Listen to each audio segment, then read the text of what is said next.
반갑습니다. 정전 이야기꾼 방길튼 교무입니다.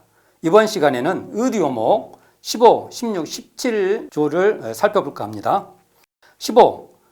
마음과 성품과 이치와 기운의 동일한 점은 어떠하며 구분된 내역은 또한 어떠한가? 자, 이 의디오목은 대종경 성리품 28장에서 대종사 선원대중에게 말씀하시기를 사람 하나를 놓고 심, 성, 이, 기로 낱낱이 나누어도 보고 또한 사람 하나를 놓고 전체를 심 하나로 합하여 보기도 하고 성 하나로 합하여 보기도 하고 이 하나로 합하여 보기도 하고 기 하나로 합하여 보기도 하여 그것을 이 자리에서 말하여 보라라고 제자들에게 묻게 됩니다. 이에 대한 말씀은 정산종사께서 한우란 한이치에 대해서 법설로서 남겨주고 있는데 이 말씀으로 대신할까 합니다. 정산종사 말씀하십니다. 이 네 가지를, 그러니까 심성, 이, 기, 이 네 가지를 사람 하나에 나누어 보면 성이라는 것은 일념 미생견으로 꿈도 없는 때요. 심은 희노애락의 분별심은 없어도 분별 낼 만한 요소가 있는 것으로 대중심이 있고 영영함이 있는 것이며, 기는 성과 힘을 담아 있는 육체요. 이는 행하는 것과 보이는 것과 숨쉬는 것과 희노애락이 바라는 이치이다 라고 사람 하나를 놓고 심성이기로 나누어서 부연해서 설명해 주고 있습니다. 또 말씀하시기를 또 한 차례 다시 말씀을 하십니다. 이때는 이렇게 말씀하십니다. 성은 체라면 심은 용이다. 그러니까 성과 심을 체와 용으로 대응해서 말씀하시고요. 이는 체라고 한다면 기는 용이다. 이게 이와 기를 체와 용으로 이렇게 대응해서 말씀해주고 있습니다. 그러므로 성과 이는 고요한 자리라고 할 수 있다면 심과 기는 동이라고 한 것이다. 그러니까 성과 이는 심과 기와 대응해서 동정의 관계로 설명하신 것이죠. 또 성이란 심과 성으로 대립할 때에는 체만 말한 것이요. 그대로 자성이면 그 자체를 그냥 자성이라고 말을 하면 체상용을 겸한 것이다. 그러므로 자성자리에 돌려 온몸의 성에 붙일 수도 있다. 또한 심에 붙이려면 심이 좌선할 때 상태라죠. 좌선할 때의 상태의 심이라고 한다면 이것은 본연심, 불심, 도심, 진심이 되면 전신을 심에 붙일 수도 있다. 또 이라고 하면 모든 것이 이에 바탕하였으므로 여기에 붙일 수도 있다. 기는 우리 온몸이 또한 기덩어리이다. 호흡도 기이다. 기를 더듬어 올라가면 이에 도달한다. 우리가 눈을 감고 보면 모든 것이 다 하나뿐이다. 그러나 눈을 뜨고 보면 안입이 설신 의의가 역력하듯이 나누면 심성이기로 나누어 볼 수도 있고 합하면 만법규일로 하나에 돌아간다 라고 한우란 한이치에서 말씀해 주십니다.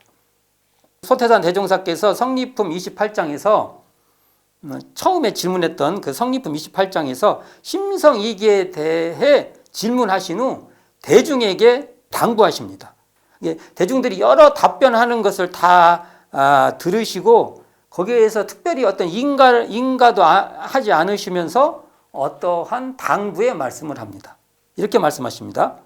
예를 들면 한 사람이 염소를 먹이는데 무엇을 일시에 많이 먹여서 한꺼번에 키우는 것이 아니라 키우는 절차와 먹이는 정도만 고르게 하면 자연히 큰 염소가 되어서 새끼도 낳고 젖도 나와 사람에게 이익을 주나니 도가에서 도를 깨치게 하는 것도 이와 같나니라라고 당부하십니다. 이 말씀을 보면 대종사님께서 의도를 깨치게 하는 방법은 심성이기에 이 성리 자리를 연마할 때는 염소를 예시 들으신 염소 키우는 것처럼 한꺼번에 갑자기 염소가 태어나서 확 크는 게 아니고 키우는 절차에 따라서 새끼 때는 젖을 먹이고 또 이렇게 커가면서 차차 풀 먹이면 어른 염소가 되어서 그게 또 새끼도 낳고 젖도 나오게 된다고 말씀하시듯이 우리도 이 심성이기의 이 성리 이 자리를 깨치는 것도 각자의 상황과 근기에 맞춰서 단련하다가 보면 깨치게 된다. 이렇게 말해 볼 수 있습니다. 결국은 심성이기 이 자리를 여러모로 우리가 연마해 보는 그 과정이 중요하다. 꼭 결과를 딱 이거다 하고 답을 갖고 있는 게 아니라 그 연마하는 과정 속에서 그 단련하는 과정 속에서 이 심성이기를 연마하는 그 성리의 힘이 생긴다. 이렇게 볼 수 있을 것입니다. 자, 16. 우주 만물이 비롯이 있고 끝이 있는가? 비롯이 없고 끝이 없는가? 이 의디오목을 보면 우주 만물이 역력한 이 자리, 지금 이 우주 만물이 지금 이곳에서 이렇게 역력하게 드러나는 이 자리, 이것을 낙처라고도 할 수 있죠. 그러니까 이 저쪽으로 우리가 끌려가는 게 아니라 이렇게 드러나는 이곳으로 떨어지는 겁니다. 이 자리, 우주 만물이 역력히 드러나는 이 현존하는 이 자리는 비롯이다 끝이다 할 시종이 본래 없는 자리입니다. 시작이라는 규정에 한정될 것도 없고 끝이라는 규정에도 한정될 것이 없는 무시, 시작도 없고 무종, 끝도 없는 자리라는 것입니다. 이렇게 시작이다 끝이다 할 것이 없는 자리에서 그러면서 또한 분명하게 시작이 있고 끝이 드러난다는 것입니다. 그러니까 유상, 불변하는 입장에서 보면 시작과 끝이라는 규정이 없는 무시무종이라고 한다면 무상, 변하는 자리로 보면 시작이 있으면 끝이 있고 끝이 있으면 다시 시작이 있는 시종이 시종, 시에서 종으로 갔으면 다시 종시, 이게 시종이 종시로 이어지는 순환 무궁의 자리이다. 이렇게 볼 수 있다는 겁니다. 그러므로 우주 만유는 시종이 본래 없는 자리이면서 시작이 있으면 끝이 있고 끝이 있으면 시작이 있는 무궁한 자리라는 겁니다. 이처럼 시종이 본래 없는 유상한 중에 시종이 무궁하게 무상하고 계속 무궁하게 변해가고 시작이 있으면 끝이 있고 끝이 있으면 시작이 있는 무상, 이 변하는 무상 중에 시종이 본래 없는 유상한 그러한 자리다고 말해볼 수 있죠. 이걸 총론적으로 말하면 무시무종, 시작도 없고 끝이 없는 가운데 유시유종, 시작이 있으면 끝이 있고 끝이 있으면 시작이 있는 그러한 유시유종하고 유시유종한다. 이렇게 볼 수 있죠. 또 유시, 시작이 있으면 끝이 있고 끝이 있으면 시작이 있는 그 가운데 시작과 끝이 없다고 말할 수도 있는 것입니다. 자, 그러니까 이 자리는 이 불생불멸 중 인과보응하고 인과보응 중 불생불멸하다. 이렇게 말할 수 있는 것입니다. 우주 만유는 변하는 자리로 보면 유시, 시작도 있고 끝도 있지만 불변하는 자리로 보면 시작도 없고 끝도 없는 그러한 자리고 이 자리는 동시적으로 늘 함께 있는 자리다. 이렇게 말해볼 수 있을 것입니다. 17. 만물의 인과 보복되는 것이 현생일은 서로 알고 실행되려니와 후생일은 숙명이 이미 매하여서 피차가 서로 알지 못하거니 어떻게 보복이 되는가. 이 의도유목인데요. 자, 지금 이 자리, 지금 이 현존처, 이 현존하는 이 자리에는 숙명도 없고 피차도 없고 보복도 없는 자리입니다. 과거의 업보가 어찌할 수 없으며 미래의 업보가 관여할 수 없는 자리입니다. 한마디로 선악 업보가 끊어진 자리인 것입니다. 이 지금 의디오목에 나오는 지금 현생일은 서로 알고 실행한다는 이 마음이나 이렇게 마음을 냈죠. 이 마음이나 후생일은 숙명이 이미 매하여서 피차가 서로 알지 못하여 서로 보복이 될지 알 수 없다는 이 미지의 마음이나 그렇게 드러나 있는 마음 자체, 어떻게 해든지 그렇게 드러나 있는 마음의 지금의 현존처 이 자체는 선인 인과의 흔적을 찾아볼 수 없는 자리이다. 이렇게 볼 수 있죠. 이 자리, 지금 이렇게 드러나는 이 현존처는 한편으로는 선악 인과의 흔적이 공적하면서 또 한편으로는 그렇게 분별하는 마음이 역력하게 드러나는 그러한 신령한 영지다.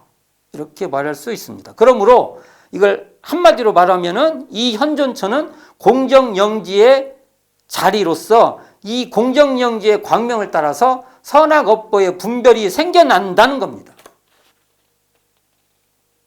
그러니까 선악의 분별이 역력하게 드러나 있는 이 자리가 바로 선악에 물들지 않는 그러한 청정한 자리라는 것이죠.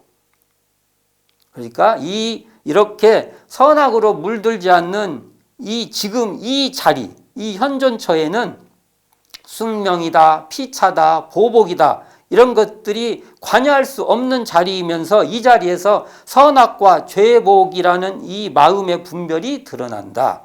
이렇게 말해 볼 수 있습니다. 자, 인과에 대한 말씀인데요. 지금 의디오목 17조는 인과에 대한 그 말이 떠오르게 하는 그러한 의도입니다. 소태산 대종사의 친제인 열반 전후의 후생길 인도하는 법설 중에는 이러한 대목이 나옵니다. 이 세상에서 내가 선악간 받은 바 그것이 지내간 세상에 지은 바 그것이요 이 세상에서 지은 바 그것이 미래 세상에 또다시 받게 될 바 그것이니 이것이 곧 대자연의 천업이라 이렇게 밝히고 있습니다. 이게 인과를 표현하는 소태산 대종사의 아주 선명한 말씀일 것입니다. 자, 이걸 한번 설명해 볼까 합니다. 이 말은 현재는 과거와 인연이 되어 있고 미래는 현재와 인연이 되어 있다는 이 말인데요. 이 관계를 예를 들어서 한번 살펴봅시다. 지금 눈앞에 초가 있다고 합시다. 지금 촛불이 붙어 있어요. 지금 촛불이 붙어 있는데 이 촛불을 옆초에다 붙이고 또 이 붙은 그 초로 또 옆초에다 붙이고 이렇게 계속 이어갔다고 합시다. 이때 이 불이 붙어 있는 이 초가 동일한 것인가? 또는 다른 것인가? 이 불 있죠, 이게 촛불. 이 불이 같은 것인가, 다른 것인가? 이런 논의를 해볼 수 있습니다.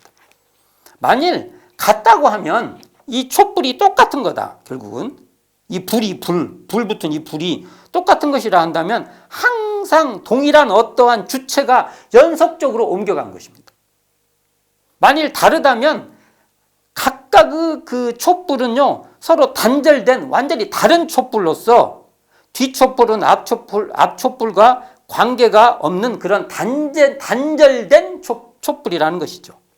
이 촛불에서 저 촛불로 불 붙는 것이 같은 촛불이 옮겨가는 것이라고 한다면 이게 같은 그 동일한 그 무엇이 옮겨가는 것이라고 한다면 이것을 항상 그러하다는 의미로서 상견이라고 말합니다. 상일 주재한 그 무엇, 어떤 그 주체가 계속 옮겨간다는 것이죠. 이와 반대로 앞촛불과 뒤촛불은 아무런 상관이 없는 것으로 앞촛불은 앞촛불이고 뒤촛불은 뒷촛불이라는 이러한 견해는 단견, 끊어질 단에서 상관이 없다는 거죠. 앞과 뒤는 상관이 없다. 그래서 이걸 단견이라고 합니다. 우리가 인과에서 이렇게 우리가 새로 태어났다 했을 때 이 촛불을 우리들이 인간이 태어나는 과정으로 한다면 똑같은 말이 됩니다. 자, 이것을 정리를 하면 사실 앞뒤의 촛불은요, 완전히 단절된 것도 아니고 어떤 주체가, 어떤 덩어리가 어느 일정한 동일성이 이어지는 것도 아니라는 것입니다. 앞뒤의 촛불은 서로 인연이 되어 앞의 촛불이 있기에 뒤에 촛불이 있고 뒤에 촛불이 있기에 앞의 촛불이 있는 것입니다. 그러나 그렇다고 또 앞의 촛불과 뒤에 촛불이 같은 것도 아니라는 겁니다. 어떤 촛불이라는 주체가 있어서 앞뒤로 옮겨 다니는 것도 아니라는 것입니다. 앞과 뒤의 촛불은 인연으로 이어지고 있는 것입니다. 그냥 인연된 그런 존재다. 앞과 뒤의 촛불은 단절도 아니지만 그렇다고 상주도 아니라는 거죠. 그러니까 단멸도 아니고 상주도 아니라는 것이죠. 그럼 무엇이냐? 인연으로 상속되는 관계다. 어제의 나와 오늘의 나는 같지도 않고 그렇다고 다르지도 않다는 것입니다. 오늘의 나와 내일의 나도 마찬가지고요.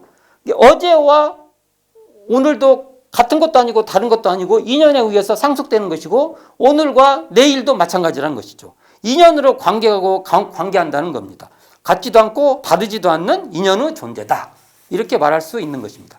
지금의 나는 어제의 나와 인연되나 어제의 내가 그대로 오늘로 옮겨온 것도 아니라는 겁니다. 또한 내일의 나와 관계가 되죠. 그렇다고 오늘의 내가 내일의 나로 그대로 옮겨가는 것도 아니라는 것입니다.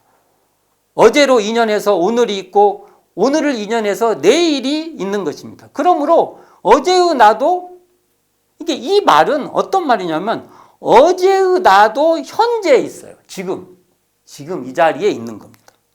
현재에 있고 내일의 나도 현재에 있는 것입니다.